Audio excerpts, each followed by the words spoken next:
So next, what is our aim?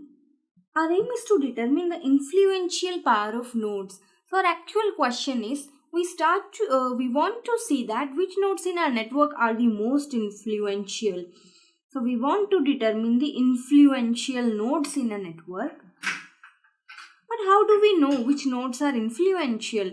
And what does it mean when I say that these bunch of nodes are influential? What we are going to do that is, experimentally speaking, programmatically speaking, what we are going to do is, we can have certain set of seed nodes from where our infection will start. So let's say there is a meme which wants to traverse on a network, which is traversing on a network. Let us say the network is something like this, consisting of, let's say, some 20 nodes. 20 nodes, some network. And now we want to see out of these 20 nodes, which nodes are the most influential. What we can do for that is, if I want to compare, let's say, two sets of nodes, I have a set 1, 6 and 10. So these three nodes. And I have another set, let's say 2, 16 and 17. And I want to see that which out of these two sets is most influential. What I am going to do is, initially in this network, I'll infect these three nodes with my meme. So I'll say that node 1 is infected with the meme, node 6 is infected and node 10 is infected. And then I'll run an infection model. I'll run a cascading model, infection or a cascading model. And I will see when this model stops, when this process stops, how many nodes in whole are infected. So let's say that this is the set of nodes which are finally infected. Let's say this is the set of nodes which is finally infected. So there are 6 nodes in this set. So I can say that the influential power of this set is 6. And then to determine the influential power of this another set, I can again do the same process. I'll initially infect these 3 nodes, 2, 16 and 17 in the network. I'll run my cascading model and I'll see at the end how many nodes are infected. And let's say 8 nodes are infected. It means that the influential power of this bunch of nodes, this set of nodes is 8. Okay, so this is the way we are going to find which set of nodes is most influential. So to find which is most influential, we probably will take all possible set of nodes on these 20 nodes network and then determine their influential power and then see that which one creates the maximum cascade, and that is actually very time consuming process. Okay, but here we talked about an infection or cascading model. So what is this infection or cascading model? Let's talk in little bit of detail. So I need an infection or cascade model. And what is this infection or cascade model? How do I code it? And how does it work? So that we are going to implement in our next programming screencast. And we are going to look at a cascading model which is known as the independent cascade model. Independent cascade model.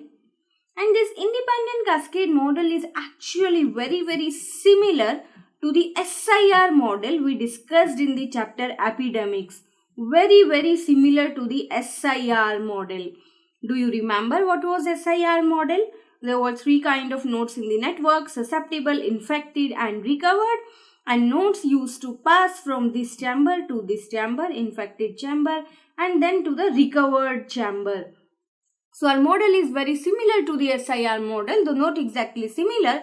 Let's look at what is independent cascade model now. Assume that this is a network given to you here. So I give you a network here and I want to say that, let's say the seed nodes in this network are 12 and 10. So the infection in this network starts from these 2 nodes, 12 and 10. And now I want you to implement independent cascade model on this network. How will you do that? So at time equals to 0, these 2 nodes are infected. Nodes 12 and 10 are infected. How the model proceeds is very simple. What is going to happen at the next timestamp is this node 12 is going to look at all of its neighbors. So node 1, node 14 and node 15, and it will infect each of its neighbors independently with a probability p. And let's say p is 0.5, we can set the value of p to be anything. So it infects each of its nodes, each of its neighbors with a probability of p. And we have done it previously, right? How can we simulate this? We can actually toss a coin for this edge. If we get an head, then 12 infects one else node. Toss a coin for this edge as well, and toss a coin for this edge as well. That was how we can implement this. And in terms of programming also, it's very simple. So what we can do is we can generate a random number from 0 to 1, and then we look whether this random number is greater than 0.5 or not. So what is the probability that this random number is greater than 0.5? It is nothing but 0.5. So this is how we can do it in our coding. So we'll generate a random number from 0 to 1, and if the number is greater than 0.5, we'll infect the corresponding node. Okay, that apart. So at time iteration 1, this node 12 over here will try to infect each of its neighbors with a probability p, and let's say it succeeds in infecting this node 14 over here. And then node 10 is also doing the same. It will look at all of its neighbors and infect them with a probability p. So it has 3 neighbors, and let's say it succeeds in infecting the node 5 over here. So at time iteration 1, this node 14 over here and this node 5 over here gets infected. Okay.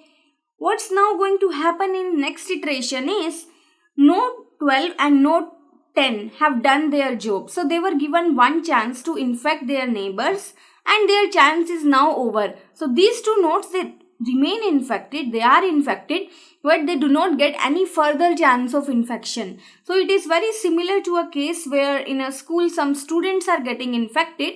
So initially at the first day, the students who are infected, they infect the people around, but during the second day, they do not get any chance to infect anybody. So nodes 12 and 10 now will not infect anybody, and the just infected nodes, which are the just infected nodes, so it's time iteration 1, just infected nodes are 14 and 5. So 14 and 5 now get a chance to infect their neighbors. So this node 14 over here looks at all of its neighbors and tries to infect each of them with a probability p, except for the node 12, because node 12 is already infected, so we cannot infect it further. So for remaining neighbors, which are 3 in number, so for each of these neighbors, it sees whether it can infect them or not. And let's say node 14 succeeds in infecting this node 13 over here. So at time iteration 1, node 13 gets infected. And yeah, in the same iteration, this node 5 over here also tries to infect its remaining neighbors. So there are 5 neighbors, and let's say it succeeds in infecting this neighbor 7. So at time iteration 2, at time iteration 2, this node 13 over here and this node 7 over here gets infected. And again in the next iteration, these nodes 7 and 13 look at their neighbors and try infecting them. And what will happen then? Let's say that this node 13 is unable to infect anybody, and this node 7 over here is also unable to infect anybody, right? So nobody gets infected in iteration 3. What will happen next? So these were the just now infected nodes which were infecting their neighbors. 13 and 7 have also got their due chance of infecting their neighbors, but they couldn't infect anybody. So now there is nobody in the network which could look at their neighbors and infect them, and hence the process stops. So do you see where did the process stop? The process stopped when we reach an iteration where nobody is infected. And in this particular case, you saw that we started with these nodes 12 and 10 over here, which were initially infected, and the size of the cascade is 6. So the influential power of this set 12 and 10 we can say is 6. So this is how our independent cascade model is going to work.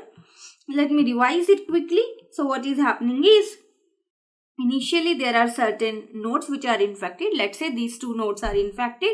In the next iteration, these nodes will look at their neighbors. So this can be a possible case here, right? So these nodes will look at their neighbors and infect each of them with a probability p. and let's say that these 3 neighbors got infected. So they might have other neighbors as well, and let's say out of all these neighbors only these 3 are the ones which got infected.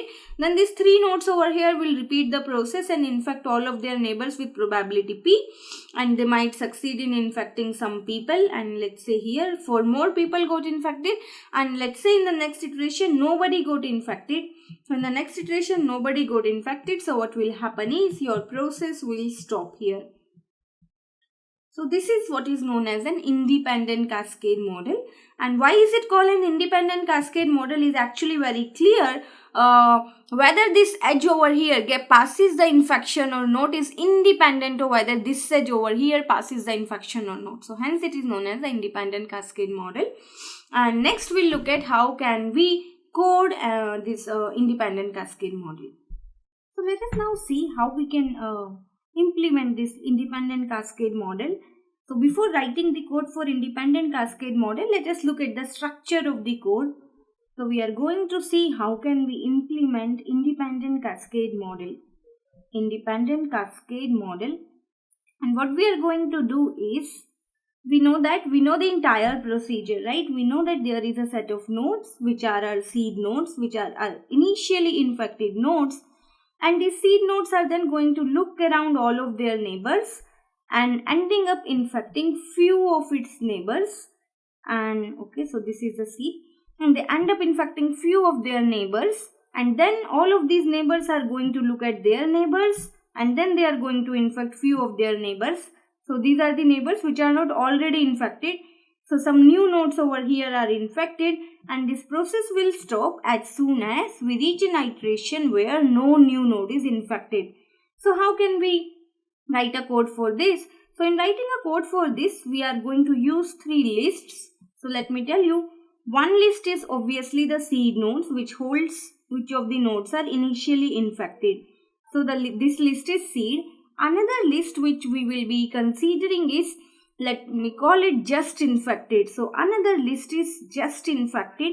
What does this list hold is, this list holds the nodes which are most recently infected in any iteration. So this particular list, it is iteration dependent. If you look at this list seed, it is always going to be the same. So these are the nodes which were initially infected. This just infected list, it is going to change with time. So in iteration 1, when seed is going to infect certain nodes, then this list will change, and whichever nodes will be infected at the first iteration will come in just infected. So let us say, again I will make the same diagram. The seed is here, okay, and then this, let's say there are 3 nodes in seed set, and these 3 nodes, they end up infecting some more nodes. So these are some more nodes which got infected, right? So at this particular iteration, this will be my set of just infected nodes. So at this iteration, this becomes the list just infected, right? And then we'll also be using another list which is infected, and this list holds all the nodes overall the process, throughout the process till now. Whichever nodes are infected comes in this infected list. So you see what is infected currently. So all the nodes are infected, right? So this is my list infected. This is my list infected. What will happen in the next iteration? What will happen over next iteration is, let's say, okay, so these 4 nodes over here, they might end up infecting some more nodes. So let's say in iteration 2, these are the nodes which are infected. Now what is just infected? So these nodes over here, these nodes are my just infected, and then this entire set of nodes is my infected, right? So we will be using these 3 lists. And now can you tell me when will this process end? This process will end at an iteration when this list just infected becomes empty. So as soon as this just infected becomes empty, we'll break the loop and come out.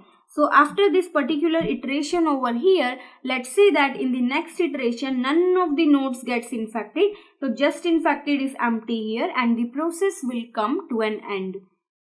Okay, so how we are going to implement it? Let's see. To implement it, as we saw before, we have 3 lists. So one is corresponding to seed, one are the nodes which are just infected, and at the end we have all the nodes which are infected. So this particular thing we are going to return at the end. These are the overall nodes which are infected throughout the process. And the size of this list infected is what we call the influential power of the set seed. So we'll be starting off our infection with seed, and at the end certain nodes will be infected, and the size of these infected nodes is nothing but the influential power of our seed. Okay, and this is what we are going to return. Now what we'll be doing is to implement our independent cascade model in the very beginning. So let me put a start over here. So here we start. After starting, I set the value of just infected to be seed, right? When nothing has happened, so these are the seed nodes which are just infected and which have to create my further infections. And the value of infected is also equal to seed, because when nothing has happened, these are only the seed nodes which are infected. What will happen next is we'll enter a loop, and what will happen in this loop is these all nodes which are in just infected. So we'll look at this just infected set, and let's say okay, so before doing this, a small step. I'll take a temporary list and let me call it temp, and you will understand why I am taking this empty list over here. So this is my temp. What will happen is I will take all the nodes which are in just infected. So let's say that these are all the nodes which are in just infected, and then all these nodes will look at their neighbors, right? All the nodes will look at their neighbors,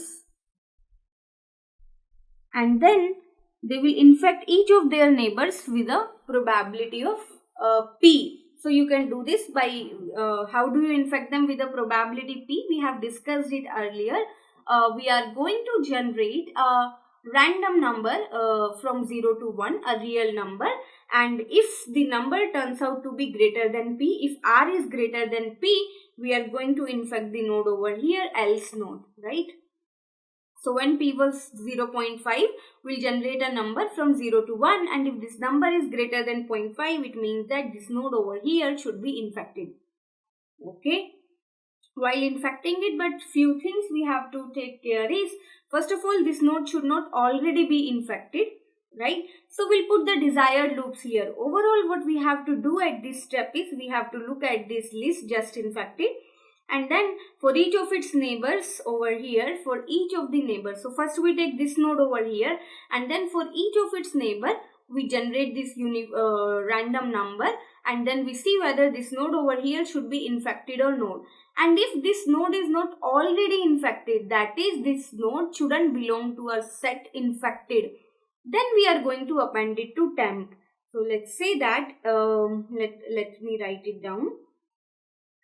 If a particular neighbor, so let me call this node over here as X, if X not infected, right? So what I'm going to do is temp dot append X, right? And I'm going to do this for each of the nodes over here. So first I'll do it for this X, then I'll do it for this X, then I'll do it for this X, and so on. And one thing you might note here now, that since it is a graph, it is not a tree-like structure, what can happen is, let's say this node over here, it is a neighbor of both the nodes. It is a neighbor of this node as well as this node. And let's say when we came here, this node over here got infected. So we have appended it to temp, right? So when we were looking at the neighbors of this node, we saw whether it should be infected. And then we see that yes, this node should be infected. It is not already infected. So we append it to our list TMP. But then when this node is looking at its neighbors, and it might also see that it should be infected, right? It's not, till now it's not infected because it is not in this list infected, it is in list temp. So we might again append it to temp. So to avoid that sort of duplication, what we can do it if X not in infected and X not in temp. The This is not a very important step, but just to avoid duplication, we can write it here.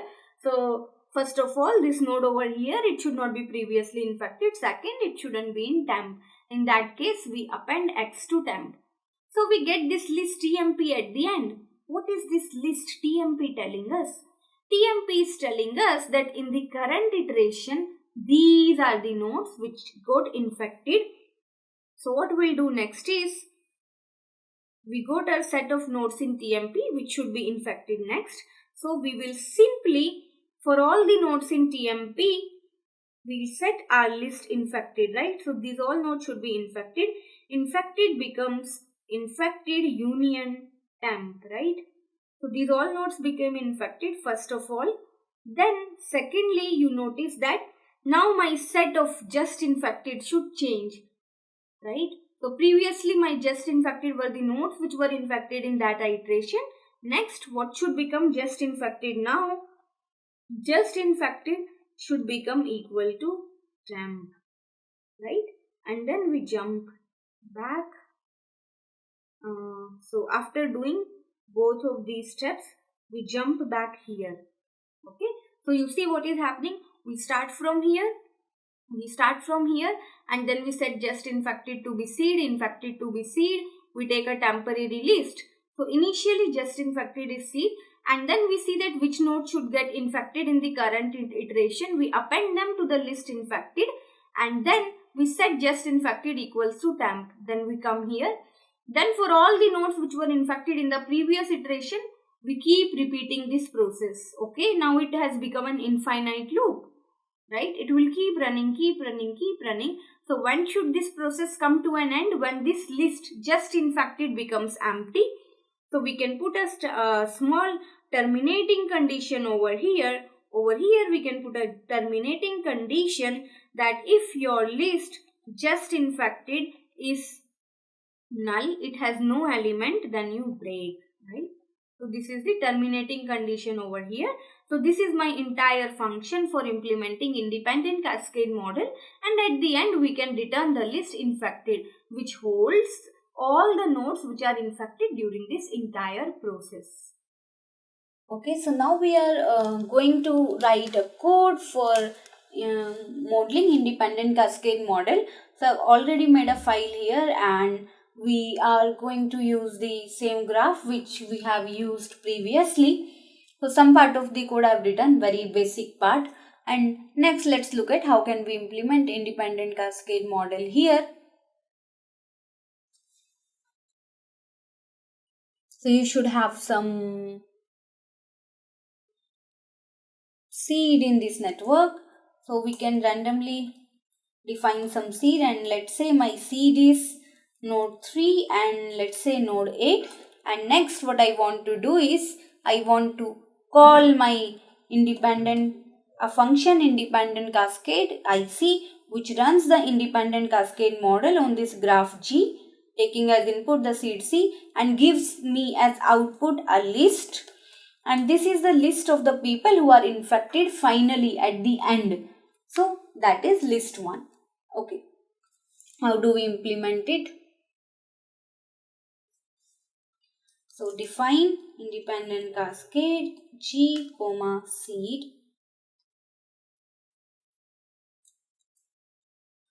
Okay. What we are going to do is we have to okay, so we have one list seed, another list we know we had a list called just infected, and which is nothing, which is initially going to be the same as the seed node. Let's call it S here.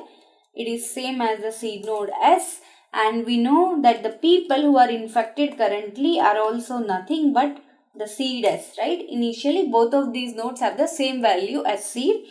And then we have a loop while 1. While 1, what are we going to do? We know that what is the terminating condition for this loop. So there should be some persons who are just infected. If nobody is just infected, we should break. So if length of just infected is equals to 0, we are going to, what we will do, we will return our list infected, that is all the infected people, right? That is sufficient. will return. Okay, that is the end of this function. Otherwise, what we have to do, we have to find out the new people who will get infected. So we have a temporary array TMP for that. And how do we find these people? We look at everybody for each in this list just infected. We are going to look at their neighbors. So for each one in G dot neighbors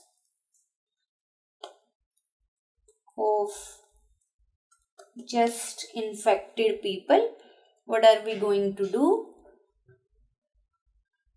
Now, so here is an edge from one person here to one person here, and we have to see whether the person will get infected or not. That depends upon the probability of infection, right? And we have seen before how do we model the probability of infection was with the help of a random variable. So we import random here, and what do is we generate a random number r, random real number r from 0 to 1. And what do we do next is, if, so when is the infection going to occur? When r is less than 0.5. Let's say the probability of infection is 0.5. And what is the other condition? This node, each one should not be previously infected. Each one not infected. And as we discussed previously, to avoid any duplication in temp, one node getting infected by the two nodes which are in just infected, we do for each one not in TMP also. In TMP we don't need any duplication.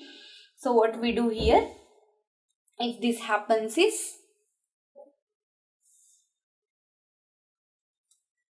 tmp.append each one. So this each one is the node which is going to be infected in this iteration.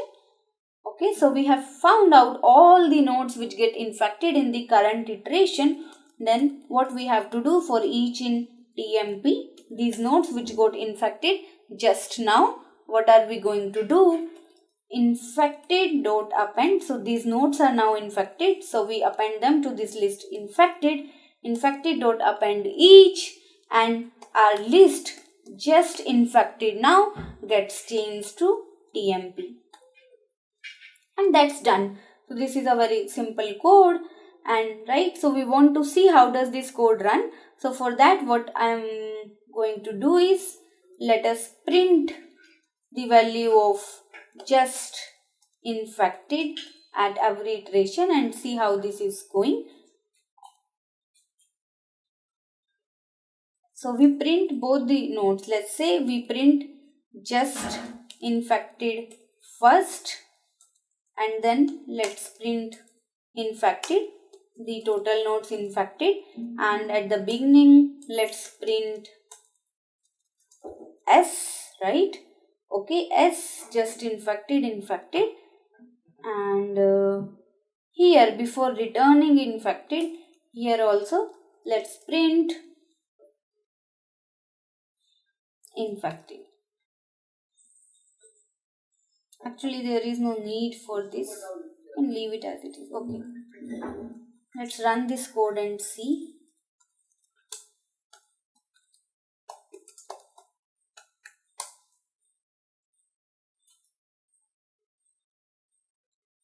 Okay,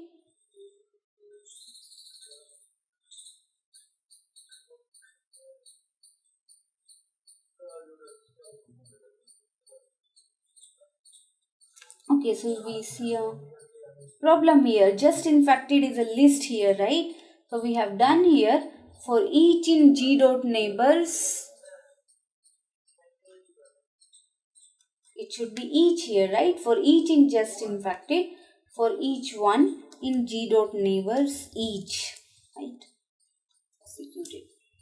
And then you can see here, initially 3 and 8 were the seed nodes. Okay, 3 and 8 were the seed nodes. So just infected are also 3 and 8, and infected are 3 and 8. Then one of these infected 5, and 5 also became infected. Then 5 infected 3 more nodes, 4, 7 and 9, which got added. And 4, 7, 9 couldn't infect anybody, and hence these were the finally infected node, and the process finally stopped.